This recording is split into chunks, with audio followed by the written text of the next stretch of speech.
कल्पना करो, तुम अंतरिक्ष की असीम नीली गहराई में तैर रहे हो। चारों ओर केवल अंधकार है, लेकिन अचानक तुम्हारे सामने एक बड़ा काला दानव प्रकट होता है। Black hole. उसकी गुरुत्वाकर्षण शक्ति इतनी भयानक है कि उसके चारों ओर से रोशनी भी बच नहीं पाती। तुम्हारे दिल की धड़कनें तेज हो जाती हैं जैसे ही तुम इसके करीब पहुंचते हो। जैसे जैसे तुम निकट होते हो, तुम्हारी शरीर पर खिंचाव जोर पकड़ने लगता है। यह अनुभूति जैसे तुम्हारे पूरे अस्तित्व को घेर रही हो। वैज्ञानिक इसे स्पेगेटिफिकेशन कहते हैं। तुम्हारे पैर धीरे धीरे लंबी पतली रेखा की तरह खींचे जाते हैं, जो तुम्हारे भीतर दर्द और अंधकार की समानी का निर्माण करते हैं। तुम यह सोचने लगते हो कि क्या यह अनुभव केवल एक सपना है या फिर यह वास्तविकता है। अब तुम उस सीमा पर पहुंच चुके हो जिसे इवेंट हॉरिजन कहते हैं, एक ऐसा बिंदु जहां से वापसी असंभव है।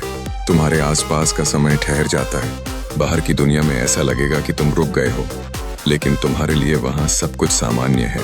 तुम जिज्ञासु हो, अजीब अनुभवों से भरे हुए। फिर अचानक सब चीजें गायब हो जाती हैं। पूर्ण अंधकार, भय, उत्सुकता और अनिश्चितता का एक मिश्रण तुम्हारे दिल में उमड़ रहा है। अपनी सोच में तुम सवाल उठाते हो, इसके अंदर क्या है? क्या यह सच में एक और दुनिया है या केवल अंधकार का सागर? विज्ञान भी इसे नहीं जानता, लेकिन उस घातक और रहस्यमय दानव के भीतर को समझने की चाह जारी है। ब्लैक होल का रहस्य अनसुलझा है।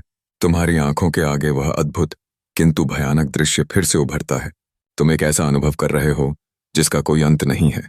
क्या तुम हमेशा के लिए इस अंधकार में रहोगे या एक दिन तुम इस रहस्य को जान पाओगे? यह केवल समय ही बताएगा।